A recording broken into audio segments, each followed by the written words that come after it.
అవని stories. Kamalakar Kamalamma దంపతులకి ఇద్దరు కూతుళ్ళు. వాళ్ళు అవని, అంజలి. అవని పీజీ వరకు చదివి ఇంకా చదవాలని ఆలోచన ఉన్నా తన ఇంటి ఆర్థిక పరిస్థితి బాగోలేకపోవడంతో, అలాగే తన చెల్లి అంజలి చదువు కోసం తన చదువు అక్కడితో ఆపి ఇప్పుడు కుట్టు మిషన్ కుడుతోంది అవని. చూసావా కమలమ్మ, ఆ కుట్టు మిషన్ శబ్దం నా గుండెల్లో సూలల్లా గుచ్చుకుంటోంది. పీజీ ఫస్ట్ క్లాసులో పాస్ అయిన పిల్ల, చేతిలో కలం పట్టుకొని ఇంకా పెద్ద పెద్ద చదువులు చదవాల్సిన నా కూతురు ఈరోజు కుట్టు మిషన్ పట్టుకొని ఇంకొకరి బట్టలు కుడుతోంది. తండ్రిగా నాకంటే అసమర్థ తండ్రి ఇంకొకరు ఉండరేమో ఈ లోకల్లో. ఏమండి, అలా అనకండి. మన పరిస్థితి మీకు తెలియంది కాదు కదా. మీరు పగలు రాత్రి కష్టపడినా ఇల్లు గడవడమే కష్టంగుంది. అలాంటిది అవని పీహెచ్డీ చదువుతానంటే ఆ ఫీజులు, ఆ ఖర్చులు మనం ఎలా భరించగలం? అందుకే ఆ పిల్ల కూడా మన కష్టాలు చూసి తానే స్వయంగా చదువు ఆపేసి ఈ నిర్ణయం తీసుకుంది. అదేనే బాధ కమలమ్మ. నేను చదివిస్తానని ఎంత చెప్పినా అవని నా మాట వినలేదు. నా చదువు కంటే చెల్లి చదువు ముఖ్యం నాన్న అంటూ తనే చదువుకి స్వస్తి చెప్పేసింది. అవని మన కోసం ఈ చిన్న వయసులోనే ఎంత భారం మోస్తోంది. తన తల్లిదండ్రుల మాటలు విన్న అవని కుట్టుమిషన్ ఆపి తన తల్లిదండ్రుల దగ్గరికి వస్తుంది. నాన్న, పొద్దు పొద్దునే ఏంటి నిట్టూర్పులు? నేను బట్టలు కుడుతుంటే మీరెందుకంత బాధపడుతున్నారు? దీనివల్ల మనింటికి 4 పైసలు వస్తున్నాయి. అంజలి కాలేజ్ ఫీజు కట్టడానికి ఉపయోగపడుతుంది. ఇందులో తప్పే ఉంది చెప్పండి? తప్పులేదు తల్లి, కానీ నీ ఆశలు, నీ కలలు ఏమైపోవాలి? రాత్రిపూట నువ్వు ఆ పుస్తకాలను చూస్తూ కన్నీళ్లు పెట్టుకోవడం నేను చూడలేదా అవనే? చదువు మీద నీకు ఎంత ప్రాణమో నాకు తెలుసు. నానా, చదువు అనేది కేవలం డిగ్రీలు సంపాదించుకోవడం కోసమే కాదు. మనం నేర్చుకున్న చదువు మనకు సంస్కారాన్నివ్వాలి. మన కుటుంబం కష్టాల్లో ఉన్నప్పుడు నా చదువు కంటే నా చెల్లి అంజలి భవిష్యత్తు ముఖ్యం. తను బాగా చదువుకొని పెద్ద ఉద్యోగం సాధిస్తే నా పీహెచ్డీ కల నెరవేరినట్లే నాన్నా. అక్క, నీ రుణం నేనెలా తీర్చుకోవాలో నాకు తెలియట్లేదు. నా కోసం నువ్వు నీ బంగారు భవిష్యత్తును వదులుకున్నావు. నీ త్యాగాన్ని నేను వృధా కానివ్వనక్క. నేను బాగా చదువుకుంటాను. నువ్వు బాగా చదివితే అదే నా కష్టానికి పెద్ద బహుమతి అంజలి. అవనే, ఈ పేదరికంలో నువ్వు పడుతున్న కష్టాలు చూస్తుంటే నాకు బాధగానే ఉంది. ఏ తల్లికైనా తన కూతురు బాగా చదువుకోవాలని, పెళ్ళయ్యి ఒక మంచి ఇంటికి వెళ్ళి మహారాణిలా బ్రతకాలని ఉంటుంది. అమ్మా, నా పెళ్లి కంటే ముందు అంజలి చదువు పూర్తి కావడం నాకు ముఖ్యం. కానీ నాకు మనసులో ఒక చిన్న కోరికుంది. నేను పెళ్లి చేసుకుంటే ఆ దేవుడు నాకు ఎలాంటి భర్తనివ్వాలంటే ఆయన నా మనసును అర్థం చేసుకునే వ్యక్తి కావాలి. నేను మరింత చదువుకోవాలని ఆశపడితే నన్ను ప్రోత్సహించి చదివించే మనసు ఆయనకుండాలి. నేను ఉద్యోగానికి వెళ్తానంటే అడ్డు చెప్పకుండా నా ప్రతిభను గుర్తించే తోడు నాకు దొరకాలి. ఐశ్వర్యం లేకపోయినా పర్లేదు, కానీ నా చదువును, నా వ్యక్తిత్వాన్ని గౌరవించే భర్త దొరికితే చాలమ్మా. తప్పకుండా దొరుకుతాడు తల్లి. నీలాంటి గుణవతైన అమ్మాయి ఏ ఇంటికెళ్తే ఆ ఇల్లు స్వర్గం అవుతుంది. నీకు నచ్చినట్లు నిన్ను దేవతలా చూసుకునే భర్తనే నీకు ఆ దేవుడిస్తాడు.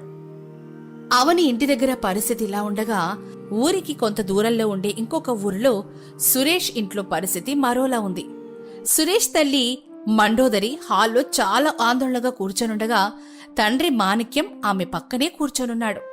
సురేష్కి ఒక చెల్లె సింధు అక్కడే ఉంది. అమ్మా, ఆకలిగా ఉంది, అనమైందా? నీకెప్పుడు తిండి మీద ధ్యాసరా సురేషు.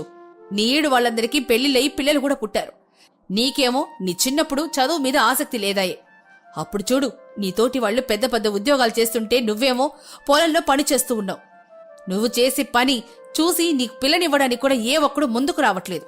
నాకు చాలా బాధగా ఉందిరా. ఇందులో బాధపడడానికి ఏముందమ్మా? నాకు చదువుకోవడం కంటే మట్టిని నమ్ముకుని వ్యవసాయం చేయడం ఇష్టం. ఆ ఏసీ గదిలో కంప్యూటర్ ముందు కూర్చున్న ఉద్యోగం కంటే బురదలో దిగి పంట పండించడంలో నాకు తృప్తి దొరుకుతుంది. అయినా చదువు లేకపోతే ఎవరు పిల్లనివ్వరా ఏంటి? కాలం మారిపోయిందిరా. చదువుకున్న ఈ కాలం పిల్లలంతా సాఫ్ట్వేర్ ఉద్యోగస్తులనే కోరుకుంటున్నారు. రైతులకు పిల్లల్నివ్వడానికి ఎవరు ఇష్టపడ్డం లేదు. వాళ్ళు అలా మాట్లాడుకుంటూ ఉండగా అప్పుడే పెళ్లిళ్ళ చంద్రయ్య అక్కడికొస్తాడు. నమస్కారం మాణిక్యం గారు. నమస్కారం మండోదరి గారు. ఏంటి తల్లి కొడుకులు ఏదో గట్టిగానే చర్చిస్తున్నట్టున్నారు? రా చంద్రయ్య రా, నీకోసమే చూస్తున్నారు. మా సురేష్ గాడికి ఏదైనా మంచి సంబంధం చూసావా? ఊరంతా తిరుగుతున్నావు కదా, ఎక్కడైనా మా వాడికి సరిపోయే పిల్ల దొరికిందా? ఏమని చెప్పమంటారమ్మా మండోదరి గారు, ఈ కాలంలో ఆడపిల్లల కోరికలు సామాన్యంగా లేవు. పెళ్లి కొడుకు బాగా చదువుకుని ఉండాలట, సిటీలో సాఫ్ట్వేర్ ఉద్యోగం చేయాలట, కాపురం పట్నంలోనే పెట్టాలట, సొంతంగా కారు ఉండాలట. ఇవన్నీ ఉంటేనే పెళ్లి చేసుకుంటామని అంటున్నారు. కానీ మన సురేష్ బాబు విషయానికి వస్తే చదువు పెద్దగా లేదాయే, చేసేది వ్యవసాయం. అందుకే ఏ సంబంధం మాట్లాడాలన్నా చాలా ఇబ్బందిగా ఉంది. ఏంటి చంద్రయ్య, నువ్వు కూడా అలా మాట్లాడుతున్నావు? నా కొడుకు చదువుకోకపోతే ఏమైంది? వాడికి సంస్కారం ఉంది. ఉద్యోగం లేకపోతే ఏమైంది? మాకు 10 ఎకరాల మాగాని పొలం ఉంది, 20 పాడి గేదెలున్నాయి. వాడు పండించే పంట, అమ్మే పాలు కలిపితే సంవత్సరానికి ఒక సాఫ్ట్వేర్ ఇంజనీర్ సంపాదించే దానికంటే ఎక్కువే నా కొడుకు సంపాదిస్తున్నాడు. మీ మాట నిజమే మాణిక్యం గారు. మీ ఆస్తిపాస్తుల గురించి ఈ చుట్టుపక్కల ఊళ్ళలో తెలియని వారే లేరు. కానీ నేటి తరం అమ్మాయిలకు సాఫ్ట్వేర్ ఉద్యోగి కావాలంటున్నారంతే. పొలం పని చేసేవాడంటే గౌరవం లేని రోజులు ఇవి. చంద్రయ్య గారు, నాకు మట్టిని, నా వృత్తిని గౌరవించే అమ్మాయి దొరికితే చాలు. లగ్జరీల కోసం కాకుండా బంధాల కోసం ప్రాణమిచ్చే పిల్లని చూడండి. చంద్రయ్య, నా కొడుకు బంగారాలంటాడు. వాణ్ణి అర్థం చేసుకునే పిల్లను ఎలాగైనా వెతికి తీసుకుంటా, నీకు పుణ్యం ఉంటుంది. సరేలేండమ్మా, మీ అదృష్టం బాగుంటే ఏదో ఒక మంచి సంబంధం దొరక్కపోదు. నేను కూడా ప్రయత్నిస్తూనే ఉంటాను అని చెప్పి చంద్రయ్య సెలవు తీసుకొని అక్కడి నుంచి వెళ్ళిపోయాడు. ఆ రోజు నుంచి చంద్రయ్య మనసులో సురేష్ పెళ్లి గురించి ఆలోచిస్తున్నాడు. ఆ మాణిక్యం గారికి ఆస్తి బానే ఉంది. సురేష్ కూడా చాలా మంచి అబ్బాయి. అంత ఆస్తి ఉండి కూడా ఏ గర్వం లేకుండా కష్టపడతాడు. అలాంటి అబ్బాయికి చదువు లేదనే సాకుతో సంబంధాలు రాకపోవడం వింతే. దీనికి సరిపోయే పిల్ల ఎక్కడ దొరకాలి? ఆలోచిస్తూ ఉండగా చంద్రయ్యకు హఠాత్తుగా కమలాకర్ గుర్తుకొస్తాడు. అడరే, ఈ విషయాన్ని నేనెలా మర్చిపోయాను? ఆ పక్క ఊర్లో కమలాకర్ పెద్ద కూతురు అవని ఉంది కదా. ఆ పిల్ల ఎంతో పద్ధతి కలది, పీజీ వరకు చదువుకుంది. కానీ పాపం పేద కుటుంబం కావడం వల్ల ఇంట్లోనే ఉంటూ కుట్టు పనులు చేసుకుంటుంది. కమలాకర్ కూడా ఆ అమ్మాయి పెళ్లి కోసం మంచి సంబంధం చూస్తున్నాడు. ఆమెకి చదువు ఉంది, కానీ వాళ్ళకి డబ్బు లేదు. అబ్బాయికి డబ్బుంది కానీ చదువు లేదు. ఈ 2 కుటుంబాలు కలిస్తే ఎంత బాగుంటుంది. చంద్రయ్య వెంటనే కమలాకర్కి ఫోన్ చేశాడు. కమలాకర్ ఫోన్ మోగింది. ఫోన్ తీసి, హలో, ఎవరు? కమలాకర్ గారు, నేను పెళ్లిళ్ళ చంద్రయ్యను మాట్లాడుతున్నాను. బాగున్నారండి? చంద్రయ్య గారా, నమస్కారం అండి. మేం బాగున్నాం. మీరెలా ఉన్నారు? ఏంటి విశేషాలు? మీతో ఒక ముఖ్యమైన విషయం మాట్లాడడానికి కాల్ చేశాను. కమలాకర్ గారు, మీ పెద్ద కూతురు అవని పీజీ వరకు చదువుకుంది కదా. ఆ అమ్మాయికి ఏమైనా పెళ్లి సంబంధాలు చూస్తున్నారా, లేక ఇంకా చదివిస్తున్నారా? తను ఇంకా చదువుకోవాలనుకుంది గాని మన ఆర్థిక పరిస్థితి బాగాలేక తన చెల్లెల కోసం బట్టలు కుడుతోంది. కానీ మంచి సంబంధం వస్తే పెళ్లి చేయాలనే ఆలోచనలోనే ఉన్నాం. అయితే నా దగ్గర ఒక అద్భుతమైన సంబంధం ఉందండి. ఆ అబ్బాయి బంగారం నటుడు, బుద్ధిమంతుడు, ఏ వ్యసనాలు లేనివాడు. వాళ్ళకి 10 ఎకరాల మాగాని పొలం కూడా ఉంది, 20 పాడి పశువులు ఉన్నాయి. ఇల్లు కూడా చాలా పెద్దిల్లు. సిరి సంపదలకి ఎటువంటి లోటు లేదనుకోండి. అవునా అండి, చాలా సంతోషం. ఇంతకీ ఈ అబ్బాయి ఏం చదువుకున్నాడు, ఎక్కడ ఉద్యోగం చేస్తున్నాడు? అది కమలాకర్ గారు, ఆ అబ్బాయి పెద్దగా చదువుకోలేదు. 10th క్లాస్ వరకు చదివి ఆపేశాడు. 10th క్లాసా? మరి ఏం చేస్తుంటాడు? అబ్బాయి వాళ్ళ పొలంలో వ్యవసాయం చేస్తాడు కమలాకర్ గారు. వాళ్ళకి ప్రతి ఏడాది బాగానే పంట పండుతుంది, మంచి సంపాదన కూడా వస్తోంది. వ్యవసాయం చంద్రయ్య గారు, నా కూతురు పీజీ వరకు చదువుకుందండి. చాలా తెలివైన పిల్ల. తను మరింత చదువుకొని పెద్ద ఉద్యోగం చేయాలని కళ్ళు కంటోంది. అలాంటి పిల్లకి అసలు చదువే లేని వ్యవసాయం చేసే అబ్బాయితో సంబంధం కుదురుతుందంటారా? ఆ అమ్మాయి ఈ సంబంధానికి ఒప్పుకుంటుందా? కమలాకర్ గారు, ఒక్కసారి నా మాట వినండి. ఈ రోజుల్లో చదువుకుని నగరాల ఉద్యోగాలు చేసేవాళ్ళు కూడా గాల్లో దీపం లాంటి బతుకులు బతుకుతున్నారు. కానీ ఈ అబ్బాయికి సొంత ఊళ్ళోనే 10 ఎకరాల పొలం ఉంది. ఆ ఆస్తికి లోటు లేదు. అన్నిటికంటే ముఖ్యంగా చాలా మంచి సంస్కారం ఉన్న కుటుంబం. మీరొక్కసారి ఆలోచించి అమ్మాయిని అడిగి నాకు చెప్పండి. మీ కూతురు ఆ ఇంటికెళ్తే మహాలక్ష్మిలాగా ఏ లోటు లేకుండా సుఖపడిపోతుంది. సరే చంద్రయ్య గారు, నా కూతురు మనసులో మాట నాకు ముఖ్యం. ఒక్కసారి అమ్మాయితో, మా ఆవిడతో కూడా మాట్లాడి మీకు తిరిగి ఫోన్ చేస్తాను. అలాగే కమలాకర్ గారు, ఒక్కసారి బాగా ఆలోచించండి. మీకు ఈ సంబంధం ఒప్పుకుంటే మీ అమ్మాయి ఒక మంచి ఇంటికి కోడలుగా వెళ్తుంది. ఉంటానండి అని కాల్ కట్ అయిపోతుంది. కమలాకర్ ఫోన్ పక్కన పెట్టి చాలా లోతైన ఆలోచనలో పడిపోతాడు. వంటగదిలో నుంచి కమలమ్మ బయటకొచ్చి, ఏమండి ముఖం అలా పెట్టారేంటి? ఇంతకెవరు ఫోన్ చేశారు? ఆ, చంద్రయ్య ఫోన్ చేశాడు కమలమ్మ. అవనికి ఒక సంబంధం చూశారని చెప్పాడు. అబ్బాయి వాడిది చాలా పెద్ద కుటుంబం అట. 10 ఎకరాల పొలం, బోలెడు పాడి పశువులు ఉన్నాయట. ఆస్తికి లోటేం లేదు. కానీ ఏమైందండి? ఆ అబ్బాయి చదువుకోలేదట కమలమ్మ. 10th వరకే చదివి పొలం పనులు చేసుకుంటున్నాడట. వ్యవసాయమా? మనవని పీజీ చదివింది కదండి. తను చదువులేని అబ్బాయితో తన జీవితం ఒప్పుకుంటుందా? అదే నేను నా భయం కూడా కమలమ్మ. కాని చంద్రయ్య అన్ని మాటలు నా చెవుల్లో ఇంకా మారుమోగుతూనే ఉన్నాయి. మీ కూతురు ఆ ఇంటికి వెళ్తే మహాలక్ష్మిలా ఏ లోటు లేకుండా సుఖపడుతుంది అని అన్నాడు. మన పేదరికంలో ఆ పిల్లలకు మనం ఏ సౌకర్యాలు ఇవ్వలేకపోయాం. ఆ పెద్దింటి కన్నా కోడలుగా వెళ్తే తన జీవితం సుఖంగా ఉంటుందేమో కదా. కానీ అవని ఆలోచన ఎలా ఉందోనండి? అవును కమలమ్మ, చదువుకున్న అబ్బాయిలు మనలాంటి పేదోళ్ల కూతుర్ని చేసుకోవడానికి ఇష్టపడరు. మరి ఈ సంబంధం ఒప్పుకుంటే అవని సుఖపడుతుంది. అలాగే మన అంజలి చదువు కూడా ఏ ఇబ్బంది ఉండదు. నా మనసంతా గందరగోళంగా ఉంది కమలమ్మ. అవనికి ఈ విషయం ఎలా చెప్పాలో అర్థం కావట్లేదు. ఆ సమయంలో అవని గది తలుపు సందుల నుంచి నిలబడి తండ్రి మాటలన్నీ వింటుంది. ఆమె కళ్ళల్లో నీళ్లు తిరుగుతాయి. తన చదువు, తన కలలు ఒకవైపు, తండ్రి పడుతున్న ఆవేదన, కుటుంబం పేదరికం మరోవైపు. అవని అక్కడే ఆలోచిస్తూ అలాగే నిలబడిపోయింది. కమలాకర్ పెళ్లిళ్ల చంద్రయ్య చెప్పిన విషయం తన కూతురికి చెప్పడానికి ఆమె దగ్గరకు వెళ్లాడు. కాని అప్పటికే కమలాకర్ గారు ఫోన్లో మాట్లాడడం అవని విన్నది. ఏమైంది నాన్నా? పెళ్లిళ్ల చంద్రయ్య గారు ఫోన్ చేసి ఏం చెప్పారు? మీ ముఖం ఎందుకలా వాడిపోయింది నాన్నా? అదేం లేదు తల్లి. చంద్రయ్య ఒక సంబంధం గురించి చెప్పాడు. ఆ అబ్బాయి మంచోడు, పైగా వాళ్ళది పక్కూరే. 10 ఎకరాల మాగాడి పొలం, 20 పాడి గేదెలున్నాయట. సిరి సంపదలకు కొదవే లేదు. కానీ ఆ అబ్బాయి పెద్దగా చదువుకోలేదు. ప్రస్తుతం అయితే సొంతంగా వ్యవసాయం చూసుకుంటున్నాడు. అందువల్ల నీకు ఆ అబ్బాయి నచ్చడేమో అనుకుని నీకు ఈ విషయం చెప్పడానికి తడబడుతున్నాను. నాన్నా, వ్యవసాయం చేయడం నా దృష్టిలో గొప్ప విషయమే. నాకు అబ్బాయి చదువు, ఉద్యోగం కంటే అబ్బాయి సంస్కారం ముఖ్యం. కానీ పెళ్లి విషయంలో నాకు కొన్ని షరతులున్నాయి. ఆ షరతులకు వాళ్ళు ఒప్పుకుంటేనే నేను ఈ పెళ్లి చేసుకుంటాను. షరతులా? ఏంటమ్మా అవి? మొదటి షరతు, నేను ఆపిన నా పీహెచ్డీ చదువును పెళ్లి తర్వాత మళ్లీ కొనసాగించడానికి వారు అంగీకరించాలి. రెండో షరతు, నేను ఖచ్చితంగా ఉద్యోగం చేస్తాను, దానికి అడ్డు చెప్పకూడదు. మూడో షరతు, నా ఉద్యోగం ద్వారా వచ్చే జీతంలో కొంత ప్రతి నెల అంజలి చదువు పూర్తయ్యే వరకు మన పుట్టింటికి పంపడానికి వారు అంగీకరించాలి. నాలుగో షరతు, అంజలి చదువు పూర్తయి తనకి పెళ్లి అయ్యేంత వరకు నేను మా ఇంటికి ఆర్థిక సాయం చేస్తూనే ఉంటాను.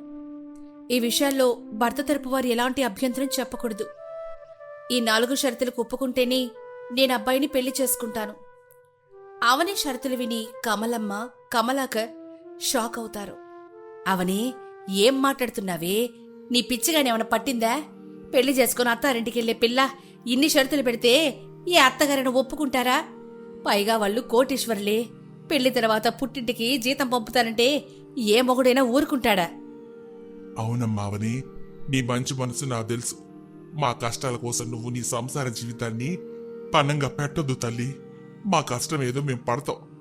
అంజలిని నేను ఎలాగలా కష్టపడి చదివిస్తా. నువ్వొక మంచి ఇంటికెళ్ళి హాయిగా సుఖపడమ్మా. లేదు నాన్నా, నేను నా నిర్ణయం మార్చుకోను. నా కుటుంబానికి ఆసరగా నిలబడలేని నా చదువు వ్యర్థం. నా కాబోయే భర్త నన్ను, నా బాధ్యతల్ని గౌరవించాలి. నా చెల్లి చదువు నా బాధ్యత. నేను సుఖంగా ఉంటూ నా కన్నవాళ్లు కష్టాలు పడుతుంటే చూస్తూ ఉండలేను నాన్నా. ఈ షరతులకు వాళ్ళు ఒప్పుకుంటేనే పెళ్లి జరుగుతుంది. లేదంటే నేను ఇలాగే ఉండిపోయి మిమ్మల్ని చూసుకుంటాను. పక్క గదిలో ఉన్న అంజలి అవని మాటలు విని అక్కడికొస్తుంది. అక్క, వద్దక్క, నా చదువు కోసం నీ జీవితాన్ని ఇలా పనంగా పెట్టకు. నువ్వు హాయిగా పెళ్లి చేసుకుని వెళ్ళిపో. నా వల్ల నీకు ఇన్ని కష్టాలొద్దు. పిచ్చి చెల్లి, నువ్వు బాగా చదువుకోవాలి. నీ చదువే నా ఆశయం. నాన్న, చంద్రయ్య గారికి ఫోన్ చేసి నా మనసులోని మాటని స్పష్టంగా చెప్పండి. కమలాకర్, కమలమ్మ అవని మంచి మనసును చూసి కన్నీళ్లు ఆపుకోలేకపోయారు. తన కుటుంబం కోసం ఇంతలా ఆలోచిస్తున్న కూతుర్ని చూసి కమలాకర్ గుండె గర్వంతో నిండిపోయింది. అంజలికి తన అక్క ఎంత గొప్పదో ఆ రోజు మరోసారి అర్థమైంది. చంద్రయ్య తన ఇంట్లో కూర్చునుండగా కమలాకర్ నుంచి అతనికి ఫోన్ వస్తుంది. హలో కమలాకర్ గారు, చెప్పండి చెప్పండి, మీ అమ్మాయితో మాట్లాడారా? ఏమనింది? చంద్రయ్య గారు, మా అమ్మాయితో మాట్లాడాను. తన పెళ్లికి ఒప్పుకుంటుంది గాని తనకి కొన్ని గట్టి షరతులున్నాయి. షరతులా? ఏంటో చెప్పండి ఇందాం. తన పెళ్లి తర్వాత పిహెచ్డి చదువుకోవాలట. ఆ తర్వాత ఉద్యోగం చెయ్యాలి. తన ఉద్యోగం చేసి సంపాదించిన జీతాన్ని తన చెల్లి చదువు, పెళ్లి అయ్యేంత వరకు మా పుట్టింటికే పంపాలట. దీనికి ఆ అబ్బాయి తరపు వాళ్ళు ఎలాంటి అభ్యంతరం చెప్పకూడదు. ఇవే నా కూతురు షరతులు చంద్రయ్య గారు. ఏంటి కమలాకర్ గారు మీరు మాట్లాడేది? ఈ కాలంలో ఇలాంటి షరతులు పెడితే పెళ్లి సంబంధం క్యాన్సిల్ అవుతుంది. అవతలి వాళ్ళు సామాన్యులు కాదు, కోటీశ్వరులు. వాళ్ళు ఇలాంటి కండిషన్లకు ఎలా ఒప్పుకుంటారని అనుకుంటున్నారు? నాకు తెలుసు చంద్రయ్య గారు, కానీ నా కూతురు మొండిగా ఈ నిర్ణయం తీసుకుంది. సరే సరే కమలాకర్ గారు, ఒక పని చేద్దాం. ఈ విషయాలు ఫోన్లో మాట్లాడితే సంబంధం చెడిపోతుంది. ఎల్లు నేను అబ్బాయి వాళ్ళని తీసుకుని నేరుగా మీ ఇంటికి వస్తాను. మీరే ఆ విషయాలు వాళ్ళతో నేరుగా మాట్లాడండి. ముఖాముఖి మాట్లాడితే ఏదైనా పరిష్కారం దొరకొచ్చు. ఏమంటారు? అలాగే చంద్రయ్య గారు, మీరు చెప్పినట్లే చేద్దాం. ఎల్లుండి వారిని మా ఇంటికి తీసుకురండి. సురేష్ పొలానికి వెళ్లడానికి సిద్ధమవుతూ ఉండగా హాల్లో మండోదరి కూర్చొనుంది. అప్పుడే చంద్రయ్య మండోదరికి ఫోన్ చేస్తాడు. హలో చంద్రయ్య, ఏంటి విషయం? మండోదరి గారు, మనకి సురేష్ ఒక సంబంధం మాట్లాడానండి. ఆ అమ్మాయి ఎవరో కాదు, మన పక్కూర్లో ఉండే కమలాకర్ గారి పెద్ద కూతురు. ఆమె పీజీ చదివింది, పైగా ఎంతో పద్ధతి గల పిల్ల. సురేష్ బాబుకి సరైన చూడమ్మా. నిజమా చంద్రయ్య? మరి వాళ్ళకి మన సురేష్ నచ్చాడా?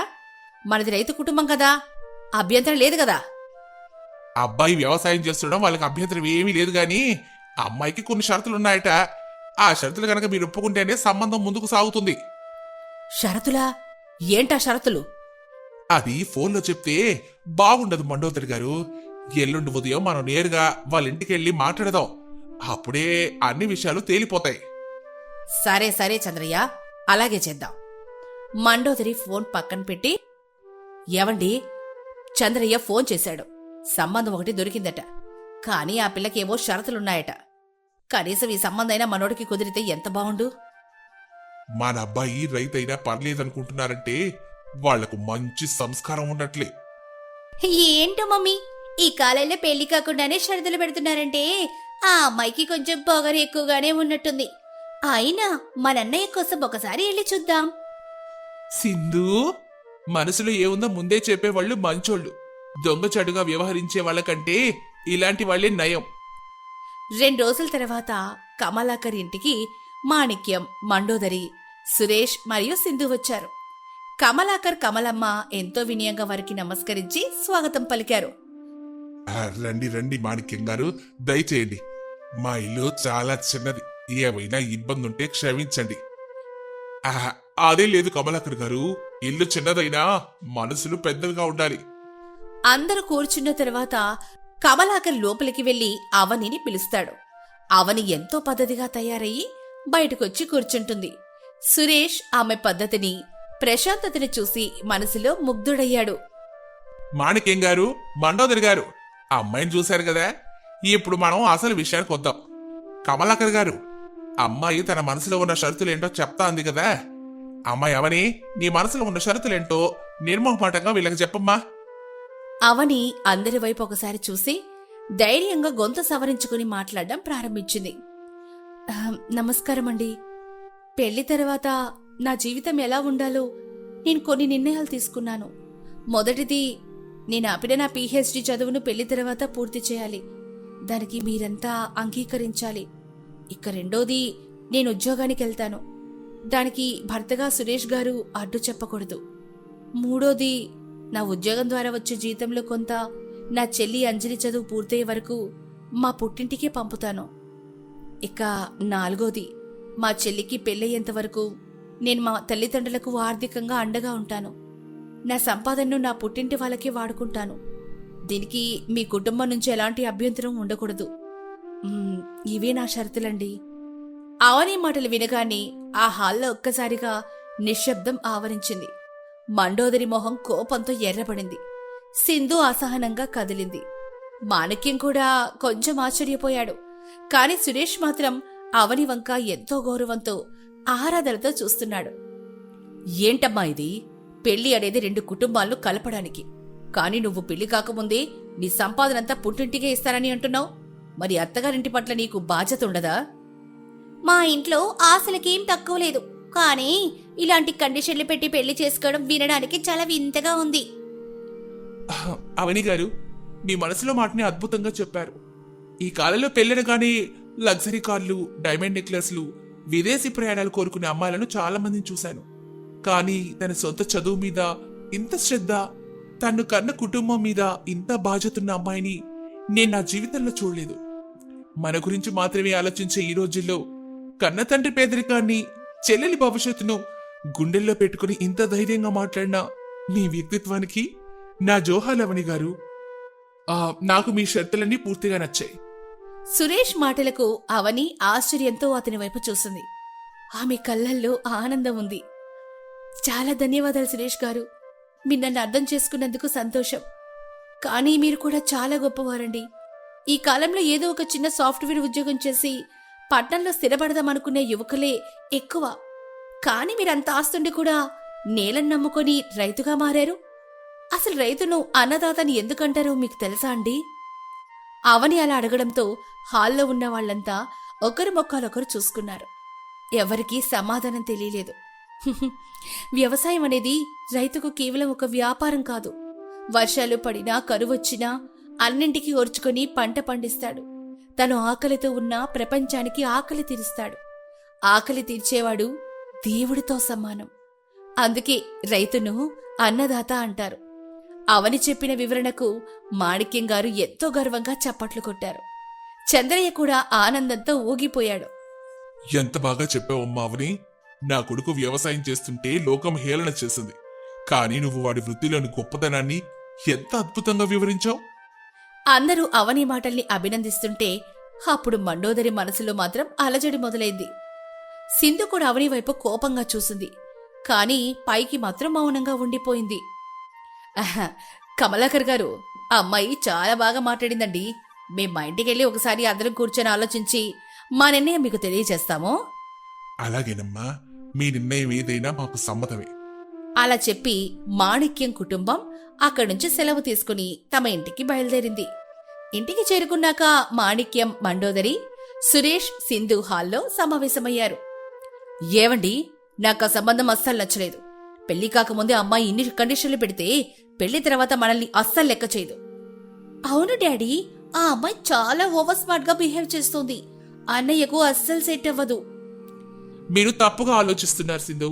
ఆమె తన స్వార్థం కోసం ఏం అడగలేదే. కన్నవారి కోసం, చెల్లెలి చదువు కోసం అడిగింది. అలాంటి బాధ్యత ఉన్న అమ్మాయి మన ఇంటికొస్తే మన కుటుంబాన్ని కూడా బాధ్యతగా చూసుకుంటుంది. మండోదరి, సురేష్ చెప్పింది నిజం. మనకు సంబంధాలు దొరకడమే కష్టంగా ఉంది. అలాంటిది ఇంత చదువుకొని సంస్కారం ఉన్న పిల్లని వదులుకుంటే మనం చాలా నష్టపోతాం. ప్రస్తుతానికి మనం ఈ పెళ్లికి ఒప్పుకుందాం. మన సురేష్ సంతోషమే మనకు ముఖ్యం. మండోదరి భర్త మాటను కాదనలేకపోయింది. సురేష్ కళ్ళల్లో ఆనందం చూసి ఆమె కూడా సరే అనక తప్పలేదు. మండోదరి వెంటనే కమలాకర్కి ఫోన్ చేసింది. హలో, నమస్కారం అండి. నమస్కారం కమలాకర్ గారు. మీ ఇంటికొచ్చి అందరం మాట్లాడుకున్నాం. మా కుటుంబానికి మీ అమ్మాయి అవని చాలా బాగా నచ్చింది. ఆమె పెట్టిన షరతులన్నిటికీ మాకెలాంటి అభ్యంతరం లేదు. మాకీ పెళ్లి ఇష్టమేనండి. త్వరలోని మంచి ముహూర్తం చూసి పెళ్లి పనులు మొదలెడదాం. ఆ మాట వినగానే కమలాకర్ కళ్ళల్లో ఆనంద బాష్పాలు రాలే. పక్కనే ఉన్న కమలమ్మ, అవని, అంజలి సంతోషంతో ఒకరినొకరు చూసుకున్నారు. చాలా ధన్యవాదాలమ్మా. నా కూతురు మీ ఇంటి కోడలిగా రావడం మా అదృష్టం. ఆ సంతోషకరమైన వార్తను పంచుకోవడానికి అవని వెంటనే తన పెదనాన్న కూతురు అనామికకి ఫోన్ చేసింది. అవనికి అనామిక అంటే ప్రాణం. ఏ చిన్న విషయమైనా అవని మొదట అనామికనే సలహా అడుగుతుంది. అక్క, ఫ్రీగా ఉన్నావక్క? నీకు చాలా పెద్ద శుభవార్త చెప్పాలక్క. ఇప్పుడు కాస్త ఫ్రీగానే ఉన్నాను లేవని. చాలా సంతోషంగా ఉన్నట్టున్నావు. ఏంటి విశేషం? పిహెచ్డి అడ్మిషన్ ఏమైనా ఖరారైందా? లేదక్క, కానీ నేను చెప్పబోయేది అంతకంటే పెద్ద శుభవార్తక్క. అదేంటంటే నాకు పెళ్లి కుదిరింది. అబ్బాయి పేరు సురేష్. వాళ్ళకి 10 ఎకరాల పొలం, పాడి పశువులున్నాయి. చాలా పద్ధతి గల కుటుంబం. అవునా, చాలా సంతోషం అవని. కానీ నువ్వు చదువాపేసి పెళ్లి చేసుకోవడానికి ఎలా ఒప్పుకున్నావు? నువ్వు పెళ్లి చేసుకుంటే పీహెచ్డీ చదవాలన్న కళ ఏమైపోవాలి? నీకు ఇంకో విషయం చెప్పాలక్క, నేను పెళ్లి చేసుకోవడానికి వారికి కొన్ని షరతులు పెట్టాను. అవి నేను పెళ్లి తర్వాత పీహెచ్డీ చదువుకుంటానని, ఉద్యోగం చేస్తానని, నా జీతంలో కొంత అంజలి చదువు పెళ్ళయ్యేంత వరకు మా పుట్టింటికే పంపుతానని కూడా స్పష్టంగా చెప్పాను. ఏంటవని, నువ్వు నిజమే మాట్లాడుతున్నావా? ఈ కాలంలో ఇలాంటి కండిషన్లకి ఏ అత్తగారైనా ఒప్పుకుంటారా? నమ్మడానికి కష్టంగా ఉన్నా ఇది నిజమక్క. అబ్బాయి సురేష్ గారు నా చదువుని నన్ను ఎంతో గౌరవించారు. ఆయన చదువుకోలేదు, కానీ ఆయన చాలా గొప్ప సంస్కారం ఉన్న వ్యక్తక్క. ఆయన కుటుంబ సభ్యులు నా షరతులన్నిటికీ ఒప్పుకున్నారు. అందుకే నేను పెళ్లికి గ్రీన్ సిగ్నల్ ఇచ్చాను. అవని, నీ షరతులు చాలా భిన్నంగా ఉన్నాయి. ఈ రోజుల్లో పెళ్ళైన తర్వాత జీతం పుట్టింటికి పంపుతాను అంటే ఒప్పుకున్నారంటే వాళ్ళు నిజంగా గ్రేట్. కానీ నాకెందుకో మనసులో చిన్న ఆందోళనగా ఉందమ్మా. అంత పెద్ద కోటీశ్వరులు అంత సులభంగా ఎలా ఒప్పుకున్నారా అని నాకు అనిపిస్తోంది. నువ్వెక్కువ ఆలోచించకక్క. సురేష్ గారి కళ్ళలోని నిజాయితీని నేను చూశానులే. ఆయన నన్ను ఎప్పటికీ బాగా చూసుకుంటారన్న నమ్మకం నాకుంది. నువ్వు సెలవులు పెట్టి 2 రోజుల ముందే ఈ పెళ్లికి రావాలి నువ్వు, సరేనా? తప్పకుండా వస్తానవని. నా చెల్లెలి పెళ్లి కంటే నాకేది ముఖ్యం కాదు కదా. ఇలా ఉండగా పెళ్లి రోజు రానే వచ్చింది. మంగళ వాయిద్యాలు మారుమ్రోగుతున్నాయి.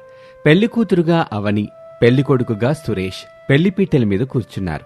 చుట్టూ బంధువులు, స్నేహితులతో ఆ మండపం కోలాహలంగా ఉంది. అనామిక అనుకున్నట్లే 2 రోజుల ముందే వచ్చి పెళ్లి పనులన్నీ దగ్గరుండి చూసుకుంటుంది. పురోహితుల వారు మంత్రాలు చదువుతున్నారు. అదే సమయంలో మండపానికి కాస్త దూరంగా ఉన్న ఒక మూల గోడ చాటున మండోదరి, ఆమె కూతురు సింధు గుసగుసలాడుకుంటూ మాట్లాడుకుంటున్నారు. అప్పుడు అనామిక ఆ పక్కనే పూల బుట్టలు సర్దుతూ ఉంది. ఏంటమ్మా ఇది? నాకైతే అస్సలు నచ్చట్లేదు. నయ్యా పైసా లేని ఈ దరిద్రపాళ్లతో మనం బియ్యం అందుకోవడం ఏంటి? పైగా ఆ పొగురుబోతు అమ్మాయి పెట్టిన కండిషన్లన్నిటికీ నువ్వెలా ఒప్పుకున్నావమ్మా? నాకైతే చాలా చిరాకేస్తుందమ్మా. సింధు, నీకంటే నేను తెలివిలేని దాన్ని కాదమ్మా. సురేష్ గాడికి చదువు లేదని ఈ చుట్టుపక్కల ఎవడో పిల్లనివ్వట్లేదు. వాడికి పెళ్లి జరగాలి కాబట్టే ప్రస్తుతానికి నేను ఆ అమ్మాయి పెట్టిన కండిషన్లకి నోటి మాటగా తలాడించానంతే. అంటే ఆ షరతులన్నీ నిజంగా నువ్వు ఒప్పుకోలేదా మమ్మీ? అవును, ఈ పెళ్ళైతే జరగని. ఆ తర్వాత ఆ అవనిని ఎలా ఆడుకుంటానో, ఆమె ఆటలు ఎలా కట్టిస్తానో నువ్వే చూస్తావు. ఆ మాటలు వినగానే పక్కనే ఉన్న అనామిక ఒళ్ళు ఒక్కసారిగా వణికిపోయింది. ఆమె గుండె ఆగినంత పనయింది. భగవంతుడా, ఎంత ఘోరం! ఇదా ఈ మండోదరి అస్సలు రూపం? నా చెల్లెల్ని మోసం చేయడానికి ఇంత పెద్ద ప్లాన్ వేసిందా? నేనిప్పుడే ఈ పెళ్లిని ఆపేయాలి. అందరి ముందు వీరు ముసుగు తీసేయాలి. అనామిక తీవ్రమైన ఆవేశంతో మండపం వైపు అడుగులు వేయబోతుంది. కాని సరిగ్గా అదే సమయంలో, సురేష్ బాబు, ముహూర్తం దాటిపోతుంది, వధువు మెడలో మంగళసూత్రధారణ చెయ్యి బాబూ. అనామిక ముందుకు వెళ్లేలోపే సురేష్ అవని మెడలో మంగళసూత్రం కట్టి 3 ముళ్ళు వేశాడు. చుట్టూ ఉన్న జనం అక్షింతలు వేశారు. ఇక పెళ్లి తంతు ముగిసిపోయింది. అనామిక అక్కడే స్తంభించిపోయింది. అప్పుడు ఏం చెయ్యాలో, మండోదరి అసలు రూపం ఎవరికి చెప్పాలో తెలియని నిస్సహాయ స్థితిలో ఆమె నిలబడిపోయింది. అనామిక మండోదరి అన్న మాటల ఆలోచనలో ఉండగా ఇక అప్పగింతల సమయం రానే వచ్చింది. కమలాకర్, కమలమ్మ కన్నీళ్లు పెట్టుకున్నారు. అంజలి అవనిని పట్టుకుని వెక్కి వెక్కి ఏడుస్తుంది. అప్పుడు అనామిక మెల్లగా అవని దగ్గరికొచ్చి, అవని, ఒకటి మాత్రం గుర్తుపెట్టుకో అవని. ఆడదాని జీవితం పెళ్లికి ముందు ఒకలా ఉంటే పెళ్లి తర్వాత పూర్తిగా మరోలా మారిపోతుంది. ఎందుకక్క అలా అంటున్నావు? అవని, అత్తారిల్లు నీకు ఎన్నో పరిస్థితులు ఎదురవచ్చు. జీవితంలో ఎలాంటి కష్టాలొచ్చినా, నిందలొచ్చినా భయపడకుండా వాటిని ఎదుర్కొని ధైర్యంగా నిలబడాలి. నీ చదువుని, నీ ఆత్మ గౌరవాన్ని ఎప్పుడు ఎవరి కోసమూ వదులుకోకు.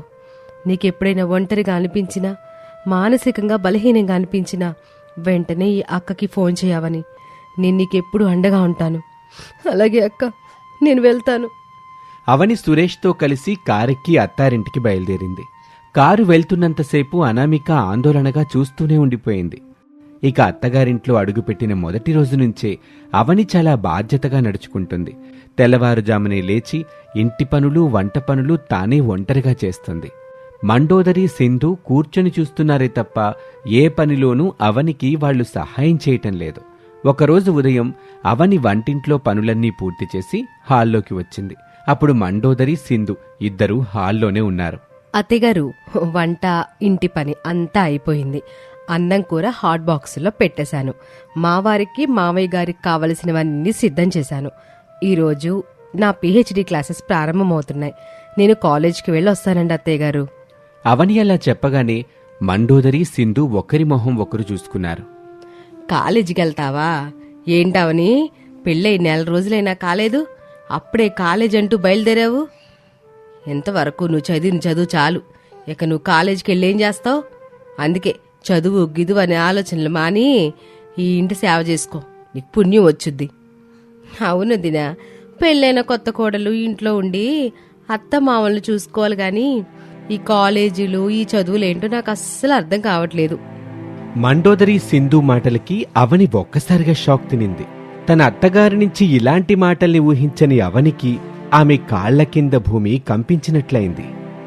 అదేంటత్తయ్య గారు అలా అంటారు? పెళ్లికి ముందే మా నాన్నగారితో నేను పెట్టిన షరతులు మీరు ఒప్పుకున్నారు కదా. అందులో ఉన్న ఒక షరతు నేను పెళ్లి తర్వాత కూడా పిహెచ్డి పూర్తి చేస్తానని. దానికి మీరెవరూ అభ్యంతరం చెప్పరని కదా. అప్పుడు అలా ఒప్పుకొని ఇప్పుడేంటి అత్తయ్య గారు ఇలా అంటారు? ఓహో, ఆ విషయం నువ్వింకా మనసులో పెట్టుకున్నావా?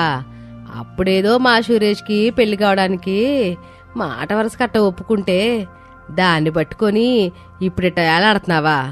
నేనేదో మా అబ్బాయి సురేష్కి పెళ్లి కావట్లేదని అప్పుడు ఒప్పుకున్నా. కానీ ఇప్పుడు నువ్వు ఈ ఇంటికి కోడలవే. నీకు కొన్ని షరతులున్నట్టే ఈ ఇంటికి కొన్ని పద్ధతులుంటాయి. పద్ధతులా? అవేంటి అత్తయ్య గారు? నేను చదువుకోవడానికి ఈ ఇంటి పద్ధతులకి సంబంధం ఏమిటి అత్తయ్య గారు? అసలు వందామని సంబంధం ఉంది. నువ్వు రోజు కాలేజ్ అంటూ పుస్తకాలు పట్టుకొని ఊరంతా తిరుగుతుంటే ఈ ఊళ్ళో వాళ్ళంతా నన్ను చూసి నవ్వరా? మొగుడికేమో చదువు రాదు, పొలం పనులు చేసుకుంటున్నాడు, కానీ కోడలు మాత్రం పెద్ద చదువులు చదువుతూ తిరుగుతోంది. ఆ నలుగురు నానా మాట్లాడరో? అవునదినా, భర్త కంటే భార్య ఎక్కువ చదువుకుంటే లోకం ఒప్పుకుంటుందా? నువ్వింకా పెద్ద చదువులు చదువుకుంటే రేపు మా అన్నయ్యని నువ్వు అసలు గౌరవించవు. అందుకే నువ్వు కాలేజీకి వెళ్ళడం మాకు ఇష్టం లేదు.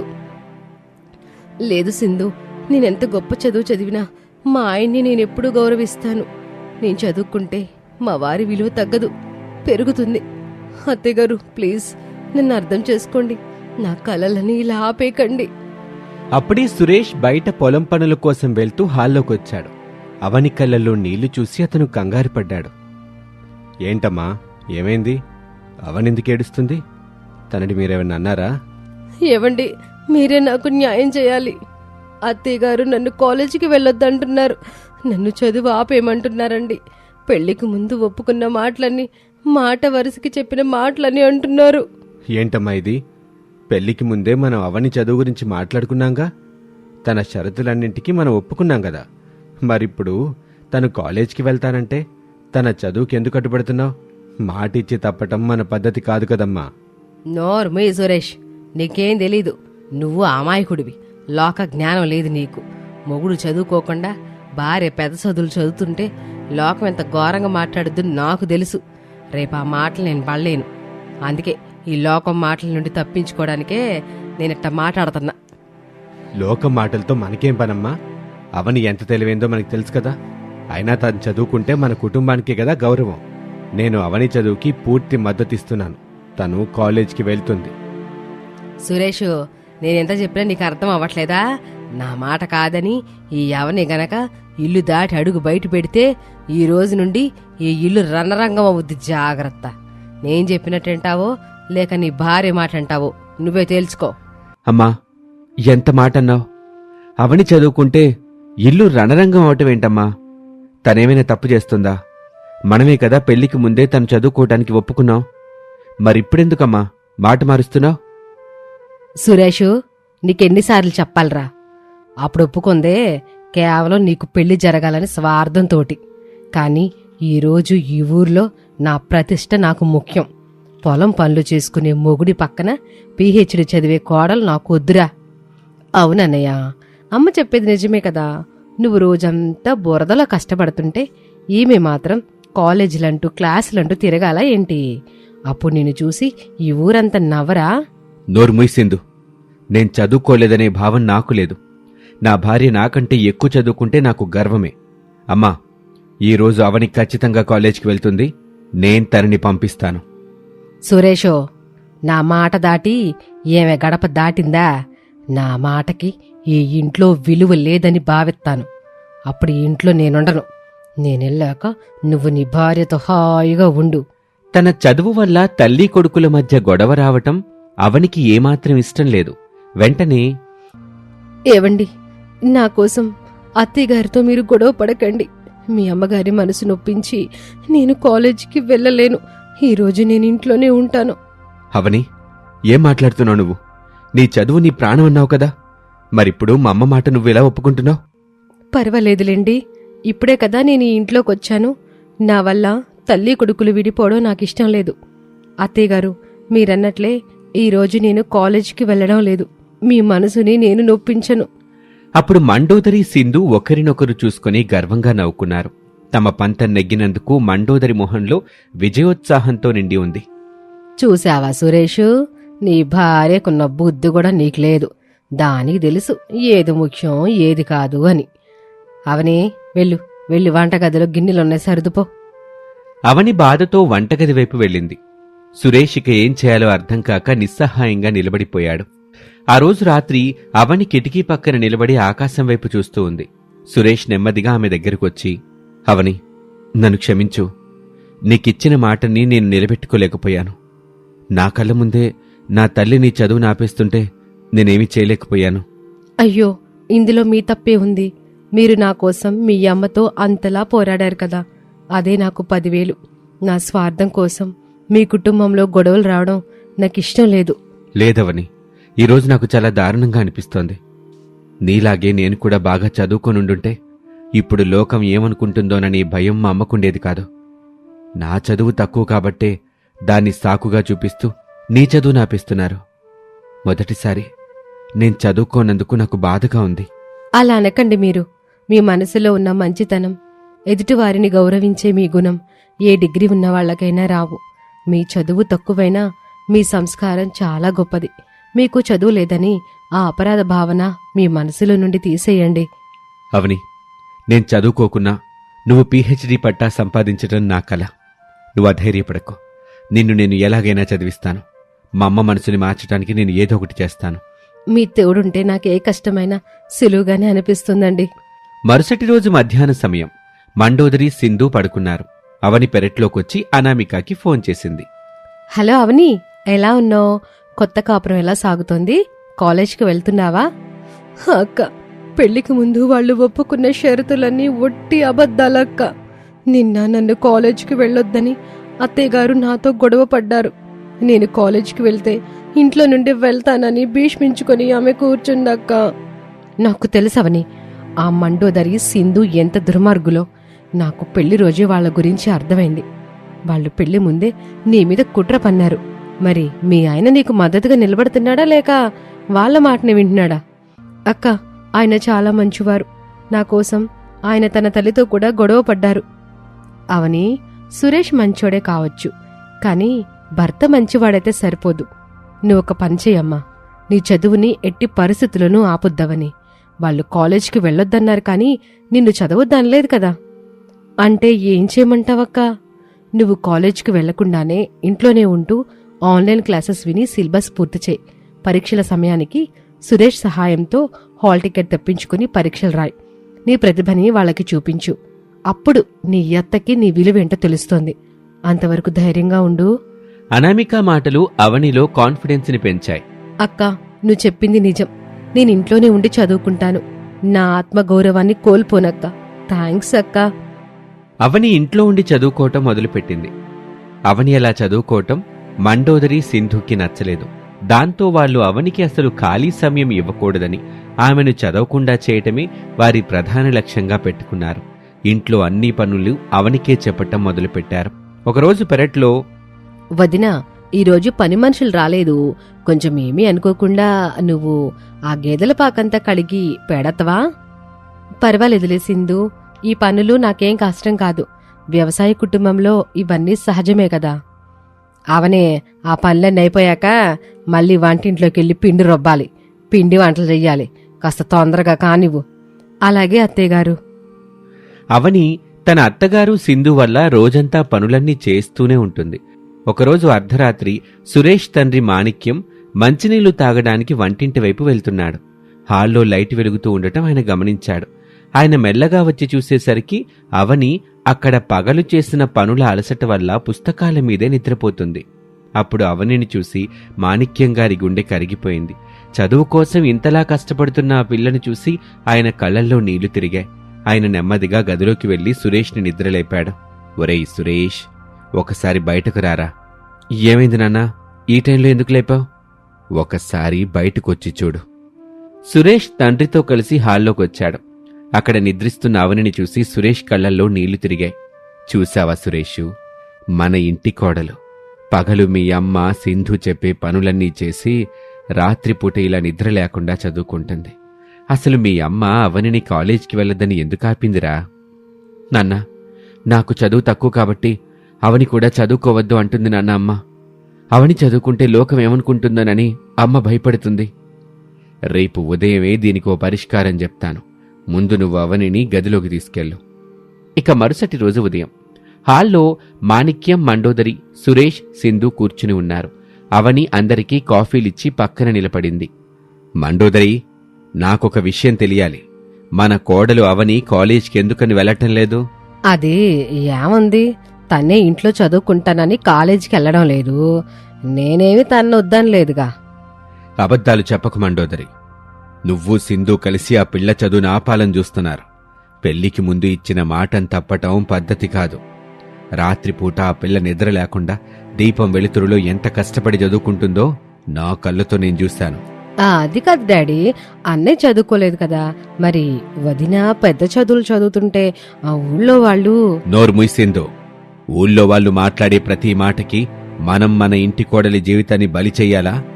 సురేష్ చదువుకోకపోతే ఏమైంది? వాడికి లేని గౌరవమా?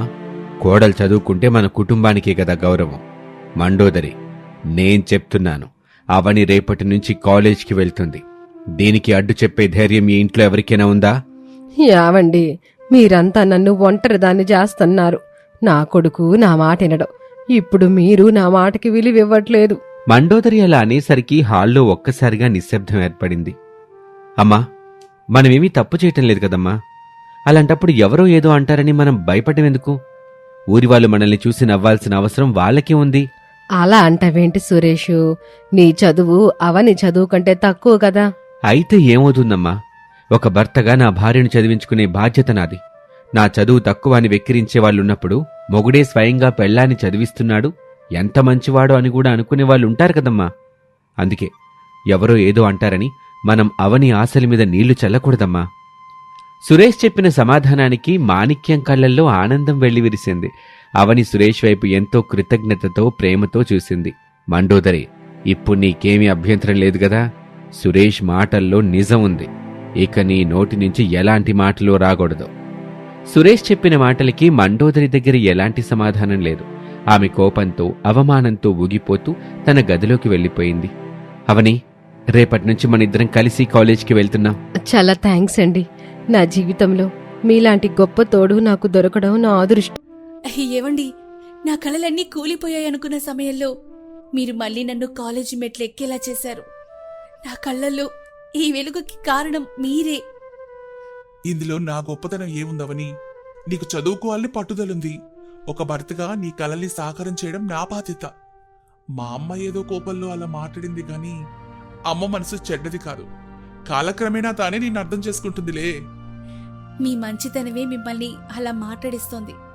అత్తయ్యగారు నన్ను అర్థం చేసుకోవాలని నేను కోరుకుంటున్నాను. ఇలా ఉండగా ఒకరోజు అంజలి నుంచి అవనికి కాలొచ్చింది. అవని వెంటనే ఫోన్ ఎత్తింది. అవతలి వైపు నుంచి అంజలి ఏడుస్తున్న శబ్దం విని, హలో అంజలి, ఏమైంది? ఎందుకలా ఏడుస్తున్నావు?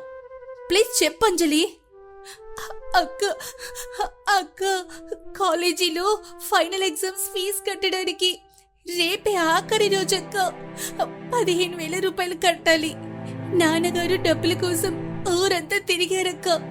కానీ నాన్నకి అప్పిచ్చే వాళ్ళు ఎవరు దొరకలేదు. దాంతో ఇప్పుడు నాన్నగారు తల పట్టుకొని ఏడుస్తున్నారక్క. అంజలి, నువ్వు ఏడవకు, నేనున్నాను కదా. నువ్వు పరీక్షలు రాస్తావు, సరేనా? ఆ ఫీజు సంగతి నేను చూసుకుంటానమ్మా. నాన్నగారిని బాధపడొద్దని చెప్పు. అలా చెప్పి అవని ఫోన్ కట్ చేసింది. ఫోన్ కట్ అయ్యాక అవని కళ్ళల్లో కన్నీళ్లు ధారగా కారిపోయాయి. సురేష్ అది గమనించి కంగారుగా ఆమె దగ్గరకొచ్చాడు. ఏవండి, అంజలి కాలేజ్ ఫీజు కట్టడానికి రేపే ఆఖరి రోజట. 15,000 కావాలి. మా నాన్న దగ్గర పైసా లేదు. ఇప్పుడు నేనేం చేయాలో అర్థం కావట్లేదు. అయ్యో, నా దగ్గర కూడా ఇప్పుడు అంత డబ్బు లేదవని. పొలం పనుల కోసం మొన్ననే విత్తనాలు, ఎరువులు కొన్నాను. మా నాన్నని అడుగుదామా అంటే ఆయన డబ్బులన్నీ అమ్మ దగ్గరే ఉంటాయి. ఇప్పుడు అమ్మని అడిగితే రచ్చ చేస్తుంది. వద్దండి, ఇప్పుడు అత్తయ్య గారు అడిగితే లేనిపోని గొడవలు అవుతాయి. నేను మా అక్క అనామికతో మాట్లాడతాను. తనేదో ఒకటి దారి చూపిస్తుంది. సరే అవని, నేను పొలానికి వెళ్తున్నాను. జాగ్రత్త. ఏ విషయమైనా నాకు ఫోన్ చేయి. ఇప్పుడు అవని అంజలి ఫీజు గురించే తీవ్రంగా ఆలోచిస్తోంది. అవని నెమ్మదిగా అనామికకు ఫోన్ చేసింది. అనామిక వెంటనే ఫోన్ ఎత్తి, హలో అవని, ఎలా ఉన్నావమ్మా? అంతా కులాసానేనా? అక్క, నాకేం చేయాలో తోచట్లేదక్కా. అంజలి కాలేజ్ ఫీజు కట్టడానికి రేపే ఆఖరి రోజు. ఒక పక్క ఇప్పుడు నాన్నగారి దగ్గర డబ్బు లేదు, మరోపక్క అంజలి ఏడుస్తోందక్కా. అయ్యయ్యో, ఇంత చిన్న విషయానికి అంతలా ఏడుస్తావా అవని? నువ్వేం పెంకపడకు. నా దగ్గర కొన్ని సేవింగ్స్ ఉన్నాయి. నేనిప్పుడే నీ అకౌంట్కి 15,000 ట్రాన్స్ఫర్ చేస్తాను. నువ్వెంటనే అంజలి ఫీజు కట్టు. వద్దక్కా, నీ దగ్గర డబ్బులు తీసుకోవాలంటే నాకు మనసు ఒప్పుకోవడం లేదక్కా. నాకేదైనా పని చూపించు, నేను కష్టపడి సంపాదిస్తాను. అవని, నువ్వు నా దగ్గర డబ్బులు తీసుకోవని నాకు తెలుసు. అందుకే నీకోసం నా దగ్గర ఒక అద్భుతమైన ఉపాయం ఉంది. ఏంటదక్కా? నువ్వు పీజీ గోల్డ్ మెడలిస్ట్వి. నీకు సబ్జెక్టులపై ఎంత పట్టుందో నాకు తెలుసు. ప్రస్తుతం నేను నీకు ఈ 15,000 అప్పుగా ఇస్తాను. నువ్వు దీన్ని పుచ్చుకొని అంజలి ఫీజు కట్టి ఆ తర్వాత నువ్వు ఖాళీ సమయాల్లో ఆన్లైన్ ట్యూషన్స్ ప్రారంభించు. ఇంటర్, డిగ్రీ విద్యార్థులకు ఆన్లైన్ క్లాసులు చెప్పు. దాని ద్వారా వచ్చే డబ్బుతో నా అప్పు తీర్చుకోవచ్చు. అలాగే నీ సొంత సంపాదనతో పుట్టింటికి సాయం కూడా చెయ్యొచ్చు. ఏమంటావ్? అక్కా, ఎంత మంచి ఉపాయం చెప్పావు. రాత్రిపూట నేను ఎలాగో చదువుకుంటున్నాను కదా, అదే సమయంలో 1 గంట క్లాసులు చెప్తే నా చదువుకి కూడా ఉపయోగపడుతుంది, డబ్బులు వస్తాయి. అదే అవని నా ప్లాను. ఇప్పుడే నీ ఫోన్కి డబ్బులు పంపుతున్నాను. అంజలికి పంపించే. ఇవాళ రాత్రి నుంచి మనం ఆన్లైన్ ట్యూషన్ ప్లాన్ చేద్దాం. థ్యాంక్ యూ అక్కా. నా కష్ట సమయాల్లో ఎప్పుడు నువ్వు దేవుళ్ళ అండగా నిలబడతావు. అంజలి ఫీజు కట్టేయడంతో అవని మనసు తేలికపడింది. రాత్రి 9 గంటల సమయం. సురేష్ గదిలోకొచ్చాడు. అవని తన ఫోన్ని ట్రైపాడ్కి తగిలించి వెనక ఒక చిన్న వైట్ బోర్డు తగిలించి సిద్ధం చేసుకుంటోంది. ఏంటవని, గదిని ఏదో రికార్డింగ్ థియేటర్ లాగా మార్చేస్తున్నావు? బోర్డులు, ఫోన్లు ఏంటివి? సురేష్ గారు, కూర్చోండి, చెప్తాను. మా అక్క అనామిక నాకు 15,000 అప్పు ఇచ్చి అంజలి ఫీజు కట్టించింది. ఆ అప్పు తీర్చడానికి, అలాగే నా సొంత సంపాదన కోసం నేను ఈ రోజు నుంచి ఆన్లైన్ క్లాసులు ప్రారంభించబోతున్నాను. ఏంటి, ఆన్లైన్ క్లాసులా? అంటే ఇంట్లోనే కూర్చుని పిల్లలకి చదువు చెప్పేస్తావా? ఎంత మంచి ఆలోచన అవని. దీనివల్ల నువ్వు బయటకెళ్లాల్సిన అవసరం కూడా ఉండదు. మా అమ్మ కూడా ఏమీ అనలేదు. అవును సురేష్ గారు, అక్క వాళ్ళ కాలేజీ విద్యార్థులు కొందరు నా క్లాస్లో జాయిన్ అయ్యారు. ఈ రోజు రాత్రి 9:30 నా మొదటి క్లాస్. చాలా సంతోషం అవని. నువ్వు క్లాస్ చెప్పు, నేను బయట గదిలో ఉంటాను. నీకెలాంటి డిస్టర్బెన్స్ లేకుండా చూసుకునే బాధ్యత నాది. అవని ఎంతో ఆత్మవిశ్వాసంతో ఆన్లైన్ క్లాస్ ప్రారంభించింది. ఆమె బోధనా శైలి ఎంతో అద్భుతంగా ఉంది. కష్టమైన విషయాల్ని కూడా అతి సులభంగా వివరించడంతో విద్యార్థులందరూ ముగ్ధులయ్యారు. మొదటి రోజే క్లాస్ సూపర్ హిట్ అయింది. ఆమె ప్రతిభ చూసి చాలా మంది 10th, ఇంటర్, డిగ్రీ విద్యార్థులు ఆన్లైన్ క్లాసుల కోసం రిజిస్టర్ చేసుకున్నారు. అవనికి మంచి ఆదాయం రావడం ప్రారంభమైంది. ఒకరోజు మధ్యాహ్నం మండోదరి మరియు సింధు హాల్లో కూర్చొని కాఫీ తాగుతూ ఉన్నారు. వంటింట్లో ఉన్న అవని ఫోన్కి వరుసగా గూగుల్ పే మెసేజ్ టోన్లు టింగ్ టింగ్ అంటూ వినిపిస్తూనే ఉన్నాయి. చూసావా మమ్మీ, ఈ వదిన గారి ఫోన్కి రోజుకి 100 సార్లు ఆ మెసేజ్ టోన్ వస్తోంది. ఇంట్లో కూర్చొని ఏదో బొమ్మలు గీస్తూ ఫోన్లో పిచ్చి వాగుడు వాగుతూ రోజుకి 1000 రూపాయలు సంపాదించేస్తోంది. ఊరంతా ఈవ గురించి గొప్పగా మాట్లాడుకుంటున్నారు మమ్మీ. నాకైతే అస్సలు తట్టుకోలేకపోతున్నాను. అవును సింధు, ఈ అవని మన ఇంట్లో ఉంటూ ఎంతలా సంపాదిస్తోందో. ఈమె ఇలాగే సంపాదిస్తే రేపు మనల్ని అస్సలు లెక్క చేయదు. ఈమె ఆన్లైన్ క్లాసులు ఆట గట్టించాలి, ఎలాగైనా డిస్టర్బ్ చెయ్యాలి. నా దగ్గర ఒక ప్లాన్ ఉంది మమ్మీ. ఈ రోజు సాయంత్రం తను క్లాస్ చేస్తున్నప్పుడు మన ప్రతాప చూపిద్దాం. సాయంత్రం 6 గంటల సమయం. అవని తన గదిలో ఫోన్ ఆన్ చేసుకుని క్లాస్ ప్రారంభించింది. స్టూడెంట్స్, ఈరోజు మనం మేనేజ్మెంట్ థియరీస్ గురించి తెలుసుకుందాం. సరిగ్గా అవని క్లాస్ చెప్తున్న సమయంలో బయట హాల్లో నుంచి విపరీతమైన శబ్దాలు రావడం ప్రారంభమయ్యాయి.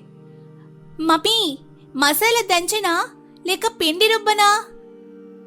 అప్పుడు మిక్సీ శబ్దం గర్ర గర్రమంటూ వినిపిస్తుంది. మండోదరి టీవీ వాల్యూమ్ ఫుల్ పెట్టేసింది. అవని గదిలోకి ఆ శబ్దాలన్నీ వినిపిస్తుండడంతో విద్యార్థులు చాలా ఇబ్బంది పడ్డారు. అవని ఒక్క క్షణం బాధపడింది. అత్తమ్మ, ఆడపడుచు కావాలని తను డిస్టర్బ్ చేస్తున్నారని ఆమెకు అర్థమైపోయింది.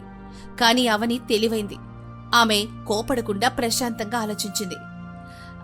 ఒక్క నిమిషం లైన్లోనే ఉండండి అని చెప్పి విద్యార్థులకి అవని మెల్లగా తన ఫోన్ తీసుకుని ఇయర్ ఫోన్స్ తగిలించుకుంది. తన గది తలుపులు గట్టిగా వేసి కిటికీ తలుపులు కూడా మూసేసింది. తన మొబైల్లో నాయిస్ క్యాన్సిలేషన్ ఫీచర్ ఆన్ చేసింది. ఆ తర్వాత ఎంతో ప్రశాంతంగా మధురమైన గొంతుతో క్లాస్ చెప్పడం కొనసాగించింది. క్లాస్ ముగిశాక అవని గది తలుపులు తెరిచి నవ్వుతూ బయటకొచ్చింది. అత్తయ్య గారు, వంటగదిలో మసాలా పిండి చాలా బాగా నలిగినట్టుంది. నా క్లాస్ కూడా చాలా బాగా సాగింది అత్తయ్య గారు. మీకు కాఫీ తీసుకురానా? మండోదరి, సింధు అవని తెలివిని చూసి నోరెళ్లబెట్టారు. తమ కుట్ర పారలేదని తెలిసి ఇద్దరూ అవమానంతో ఉండిపోయారు. కొన్ని వారాల తర్వాత అవనికి క్లాసుల ద్వారా మొదటి సంపాదన చేతికొచ్చింది. చాలా మంచి మొత్తం ఆమె సంపాదించింది. ఆమె ఎంతో సంతోషంగా మొదట అనామికకు ఫోన్ చేసింది. అక్క, ఈరోజు నా మొదటి నెల సంపాదన చేతికొచ్చిందక్క. నువ్విచ్చిన 15,000 రూపాయల అప్పును నీ అకౌంట్కి ఇప్పుడే ట్రాన్స్ఫర్ చేశాను, చూడక్కా. అవని, డబ్బులొచ్చాయమ్మా. నీ పట్టుదలకు నా జోహార్లు తల్లి. నీ స్వశక్తితో నువ్వు ఈరోజు 1000 రూపాయలు సంపాదిస్తున్నావు. నీ కన్న కుటుంబానికి అండగా నిలబడ్డావు. నాకు చాలా గర్వంగా ఉందమ్మా. అంతా నీదయ్యే అక్క. నువ్విచ్చిన ఆలోచన వల్లే నేను ఈరోజు తలెత్తుకుని నిలబడగలిగాను. ఇక నా జీవితంలో ఒకే ఒక్క పెద్ద బాధ్యత మిగిలిందక్క. మా చెల్లి అంజలి చదువు పూర్తయ్యాక తనకొక మంచి సంబంధం చూసి పెళ్లి చేయాలి. ఆ రోజుతో నా బాధ్యత పూర్తవుతుంది. నా కన్నవారి రుణం తీర్చుకున్న దాన్నవుతాను. ఆ తర్వాత నేను నా సంసార జీవితంలో పూర్తిగా సంతోషంగా ఉంటానక్కా. తప్పకుండా జరుగుతుందవని. నీలాంటి మంచి మనసున్న అమ్మాయికి ఆ దేవుడు ఎప్పుడూ తోడుంటాడు. అవని ఫోన్ పెట్టేసి ఎంతో సంతోషంగా గదిలో నుంచి బయటకొచ్చింది. అవని వంటగది వైపు వెళ్తూ ఉండగా మండోదరి గట్టిగా పిలిచింది. అవనే, ఇటరా, నీతో మాట్లాడాలి. చెప్పండి అత్తయ్య గారు, ఏమైంది? నీ ఆన్లైన్ క్లాసుల ద్వారా నీకు చాలా డబ్బులు వస్తున్నాయట కదా. పైగా ఈరోజు నీ మొదటి నెల సంపాదన కూడా నీ చేతికి వచ్చిందట కదా. అవునండి అత్తయ్య గారు, విద్యార్థులు ఫీజులు పంపించారు. చాలా మంచి ఆదాయమే వచ్చింది. అయితే వినవని, నువ్వు ఈ ఇంట్లో ఉంటున్నావు. మా తిండి తింటూ మా ఇంట్లో కూర్చొని నువ్వు సంపాదించే రూపాయి ఈ రోజు నుంచి నా చేతిలోనే పెట్టాలి. నీ ట్యూషన్ల ద్వారా వచ్చే సంపాదనంతా నాకే ఇవ్వాలి. అత్తయ్య గారు, మీరేం మాట్లాడుతున్నారు? పెళ్లికి ముందే మనం మాట్లాడుకున్నాం కదా. నా సంపాదన నా చెల్లి చదువు కోసం, నా పుట్టింటి కోసం వాడుకుంటానని. అలా చెప్తే మీరంతా ఒప్పుకున్నారుగా. ఆ డబ్బు నేను మా అక్క అప్పు తీర్చడానికి, మా నాన్నకి పంపడానికి ఉంచుకున్నాను. నోరు మొయ్. పెళ్లికి ముందు ఏదో మాట వరుసగా చెప్తే దాన్ని పట్టుకుని ఇంకా వేలాడతావా? ఈ ఇల్లు నాది. ఇక్కడ నా హుక్కు మాత్రమే నడుస్తుంది. నువ్వు సంపాదించే డబ్బులో ఒక్క పైసా కూడా నీ పుట్టింటికి వెళ్ళడానికి ఈలేదు. ప్రతి పైసా నా చేతికి ఇయ్యాల్సిందే, లేదంటే ఈ ఇంట్లో నీకు స్థానం లేదు అని హుకుం జారీ చేయడంతో అవని గుండె పగిలినట్లయింది. ఏడుస్తూ తన గదిలోకొచ్చి తలుపులేసుకుంది. అవని వణుకుతున్న చేతులతో అనామికకు ఫోన్ చేసింది. అక్క, అత్తయ్య గారు నా సంపాదనంతా ఆవిడ చేతిలోనే పెట్టమంటున్నారు. అంజలికి 1 రూపాయి పంపినా ఊరుకోనంటున్నారక్క. నేనిప్పుడు ఏం చెయ్యాలి? అవని, ముందు నువ్వు ప్రశాంతంగా ఉండమ్మా. ఆవేశంలో ఏ నిర్ణయం తీసుకోకూడదు. చూడవని, ఎంత రాయి లాంటి మనిషి అయినా వారిలో ఏదో ఒక మూల మానవత్వం, జాలి ఉండే ఉంటాయి. కాబట్టి నువ్వు మీ అత్తతో ప్రేమతో అనురాగంతో మాట్లాడి చూడమ్మా. ప్రేమగానా? ఆమెతో అలా ఎలా మాట్లాడమంటావక్క? నువ్వు వెళ్ళి మీ అత్తయ్యకి మీ పుట్టింటి పేదరికాన్ని, మీ నాన్నగారి కష్టాన్ని, అంజలి చదువు అవసరాన్ని కళ్లకు కట్టినట్లు వివరిస్తూ రిక్వెస్ట్ చెయ్యి. నీ మాటలు విని ఆవిడ మనసు ఖచ్చితంగా కరుగుతుందేమో చూడు. ఒకవేళ అలా చెప్పినా కూడా అత్తయ్య గారు వినకపోతే ఎలా అక్క? ఒకవేళ ఆవిడ అప్పటికీ వినకపోతే నా దగ్గర ఇంకో ఉపాయం ఉందావని. నువ్వు ఆవిడను కొంత సమయం అడుగు అని చెప్పు. ఆ డబ్బు ఆశ చూపిస్తే ఆవిడ ఖచ్చితంగా కొంతకాలం ఆగడానికి ఒప్పుకుంటుంది. ఈలోపు అంజలి చదువు పూర్తవుతుంది. నీ దారి కూడా సుగమం అవుతుంది. అక్క, నిజంగా చాలా మంచి ఆలోచన చెప్పావు. నేనిప్పుడే వెళ్ళి అత్తయ్య గారితో మాట్లాడతాను. హాల్లో మండోదరి కోపంతో ఊగిపోతూ సోఫాలో కూర్చొనుంది. ఆమె పక్కన సింధు నిలబడుంది. అవని బయటకొచ్చింది. అత్తయ్య గారు, దయచేసి నా మాట ఒక్కసారి వినండి అత్తయ్య గారు. మా నాన్నగారు చాలా పేదవారు. ఆయనకు మేమిద్దరమే ఆడపిల్లలం. ఆయన నన్ను కష్టపడి పీజీ వరకు చదివించారు. నా చెల్లి అంజలి ఇప్పుడు చదువుకుంటుంది. నాన్నకు ఆరోగ్యం బాగుండట్లేదు. నేను ఉద్యోగం చేసి ట్యూషన్లు చెప్పి సంపాదిస్తేనే మా చెల్లి చదువు సాగుతుంది. మా కుటుంబాన్ని నాన్న పోషించలేకపోతున్నారు అత్తయ్య గారు. దయచేసి నన్ను అర్థం చేసుకోండి. ఆపే నీ నాటకాలు. పేదరికాలు ఎక్కడైనా ఉంటాయి. దానికి నేను బాధ్యురాలనే? నా ఇంట్లో ఉంటూ నువ్వు సంపాదించేది పుట్టింటికి ధారపోస్తానంటే నేను ఒప్పుకోరు. ఇదంతా నాకు అనవసరం అమ్మాయి. నీ సంపాదన నా చేతిలో పడాల్సిందే. అవనికి అనామిక చెప్పిన మొదటి మార్గం పనిచేయలేదని అర్థమైంది. వెంటనే ధైర్యం కూడా తీసుకుని రెండో ఉపాయాన్ని ఉపయోగించింది. సరే అత్తయ్య గారు, మీరు చెప్పినట్లు వింటాను. కానీ నన్ను ఒక చిన్న విన్నపం చేసుకునివ్వండి. నా చెల్లి అంజలికి ఇంకొద్ది రోజులు చదువు పూర్తయిపోతుంది. నాకొక 6 నుంచి 8 నెలల సమయం ఇవ్వండి అత్తయ్య గారు. ఆ సమయం వరకు నా సంపాదనను మా పుట్టింటికి పంపడానికి అనుమతించండి. ఆ తర్వాత అంజలి చదువు పూర్తయ్యాక నా ఆన్లైన్ క్లాసుల ద్వారాను ఉద్యోగం ప్రతి నెల చేసి మీకు ఏకంగా 1,00,000 రూపాయలు తెచ్చి మీ చేతిలో పెడతాను అత్తయ్య గారు. నా మాట నమ్మండి. నెలకి 1,00,000 రూపాయలనే మాట వినగానే మండోదరి కళ్ళు ఒక్కసారిగా పెద్దవయ్యాయి. పక్కనే ఉన్న సింధు కూడా ఆశ్చర్యంగా చూసింది. ఆశతో మండోదరి మనసు మారిపోయింది. ఏంటి, నెలకి 1,00,000 రూపాయలిస్తావా? నిజమేనా? అవునత్తయ్య గారు, ఒట్టేసి చెప్తున్నాను. అప్పటి వరకు నా చెల్లి చదువుకు నన్ను సాయం చేయనివ్వండి. ఆలోచిస్తే ఇది కూడా మంచిదే. ఇప్పుడు కొన్ని నెలలు ఆగితే రేపు నా చేతికి నెలకు 1,00,000 రూపాయలొస్తాయి. సరే అవనే, నీ చెల్లి చదువు కోసం అంటున్నావు కాబట్టి 6 నెలలు నీకు టైం ఇస్తున్నాను. ఆ తర్వాత ఒక ప్రతి నెల నాకు 1,00,000 రూపాయలు నా చేతిలో ఉండాలి. సరేనా? అలాగే అత్తయ్య గారు, చాలా చాలా ధన్యవాదాలు. తన ఆన్లైన్ ట్యూషన్ల సంపాదనతో చెల్లి అంజలికి ఎలాంటి లోటు రాకుండా చదివించింది. కాలం వేగంగా గిర్రున తిరిగింది. అవని కష్టపడి ఆన్లైన్ క్లాసులు చెప్తూ అంజలి చదువు పూర్తి చేయించింది. ఆ రోజు ఒక మంచి ధనిక కుటుంబం నుంచి సింధుని చూడ్డానికి పెళ్లివారు వస్తున్నారు. మాణిక్యం, మండోదరి, సురేష్, అవని అందరూ హాల్లో సిద్ధంగా ఉన్నారు. అప్పుడే కారాగి పెళ్లివారు విశ్వనాథం గారు, ఆయన భార్య సీతాదేవి వారబ్బాయి లోపలికి ప్రవేశించారు. రండి విశ్వనాథం గారు, రండి సీతాదేవి గారు, దయచేయండి. పెళ్లివారు కూర్చున్న తర్వాత అవని కాఫీలు తీసుకుని హాల్లోకొచ్చింది. విశ్వనాథం గారు, సీతాదేవి అవనిని చూడగానే ఒక్కసారిగా ఆశ్చర్యపోయారు. హరే, అవనే, నువ్విక్కడున్నావేంటమ్మా? నమస్కారం సీతాదేవి పిన్ని. నమస్కారం విశ్వనాథం బాబాయ్ గారు. బాగున్నారా? అవును మాణిక్యం గారు, మా అవని ఇంటి కోళ్ళని తెలిసి నాకు చాలా సంతోషంగా ఉంది. పలకరింపులు ముగిశాక సీతాదేవి గారు అవనిని చాటుగా పెరట్లోకి పిలిచారు. అది గమనించిన మండోదరి, సింధు గోడచాటు నిలబడి వారి మాటలు వినడం మొదలెట్టారు. అవని, నీతో ఒక ముఖ్యమైన విషయం మాట్లాడాలి. ఈ ఊళ్ళో కొందరు నీ అత్తగారు మండోదరి గారి గురించి, ఆడపడుచు సింధు గురించి సరిగా చెప్పడం లేదు. అవునా? ఏమంటున్నారా ఆంటీ? నీ అత్తగారు మండోదరి చాలా కఠినమైందని, నిన్ను వేధిస్తోందని గర్వం ఎక్కువని అంటున్నారు. అలాగే సింధుకు కూడా స్వార్థం ఎక్కువని, పద్ధతి లేదని చెప్తున్నారు. నువ్వు ఇంట్లో కోడలుగా ఉన్నావు కదా అవని, నిజం చెప్పు, నీ అత్తగారు ఆడపడిచి ఎలాంటోళ్ళు? వాళ్ళు మంచివాళ్లేనా? సీతాదేవి అలా అడిగేసరికి గోడచాటు నిలబడి ఉన్న మండోదరి సింధు గుండెలు ఆగిపోయినంత పనైంది. అమ్మో అమ్మో సింధు, మనం ఇన్నాళ్ళు అవనిని ఎంత వేధించాం, ఎంత కష్టపెట్టాం. ఇప్పుడు ఆ సీతాదేవి గారు అవనిని మన గురించి అడుగుతున్నారే. అవని ఖచ్చితంగా మన మీద పగ తీర్చుకుంటుంది చూడు. మన నిజ స్వరూపం చెప్పేసి నీ పెళ్లి సంబంధం చెడగొట్టేస్తది. అవునమ్మా, వదిన మన మీదున్న కోపాన్నంతా ఇప్పుడు వెళ్ళగక్కుతుందని నాకు భయంగా ఉంది. సీతాదేవి పిన్ని, ఊళ్ళో వాళ్ళు అనుకునే మాటల్లో ఒక్క శాతం కూడా నిజం లేదు. మా అత్తయ్య గారు దేవతలాంటోళ్ళు. పైకి కాస్త గంభీరంగా కనిపిస్తారు కానీ ఆమె మనసు వెన్న. నన్ను తన కన్న కూతురి కంటే ఎక్కువగా చూసుకుంటారు తెలుసా. నేను పీహెచ్డీ చదవడానికి, ఆన్లైన్ క్లాసులు చెప్పడానికి కారణం కూడా మా అత్తయ్య గారే.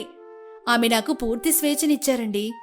ఆ మాట వినగానే చాటున ఉన్న మండోదరి సింధు నోరెళ్లబెట్టారు. ఇక మా ఆడపడుచు సింధు అంటారా, తను చాలా మంచి పిల్ల, అమాయకురాలు, ఎంతో పద్ధతి గల పిల్ల.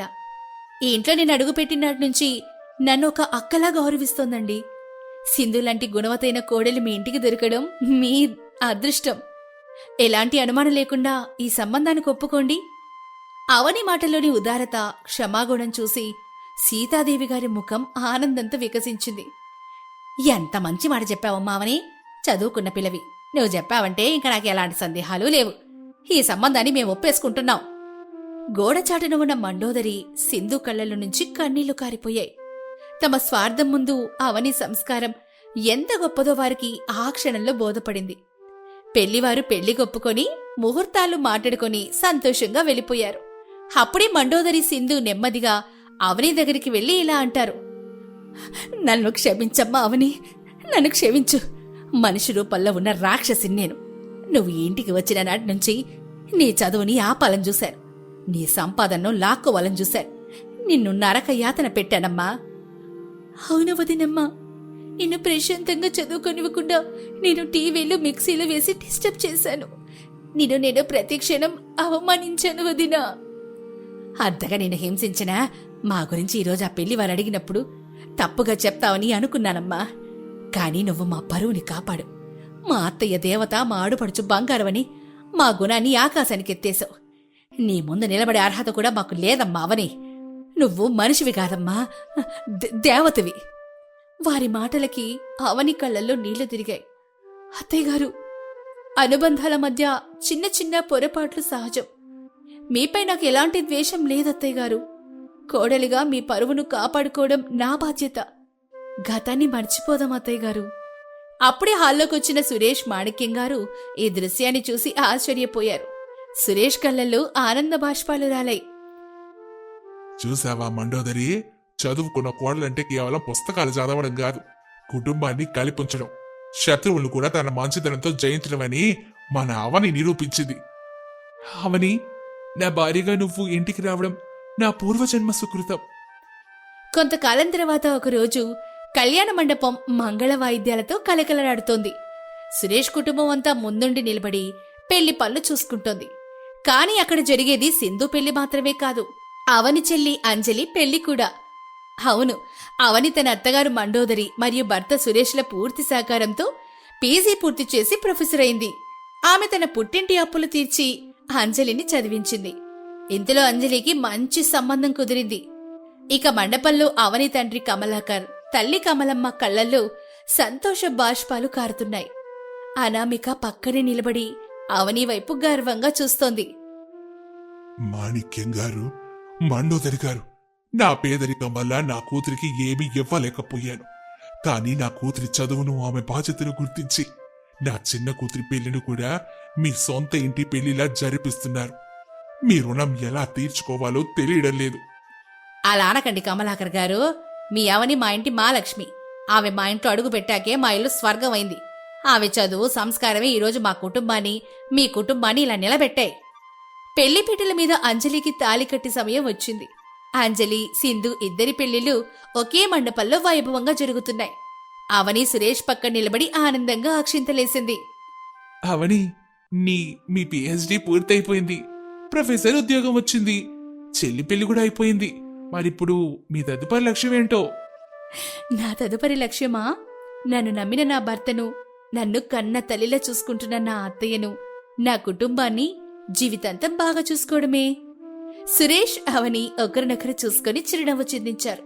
చదువుకున్న కోడలు తన తెలివితో, ఓర్పుతో, ప్రేమతో 2 కుటుంబాల్లో వెలుగులు నింపి విజేతగా నిలిచింది.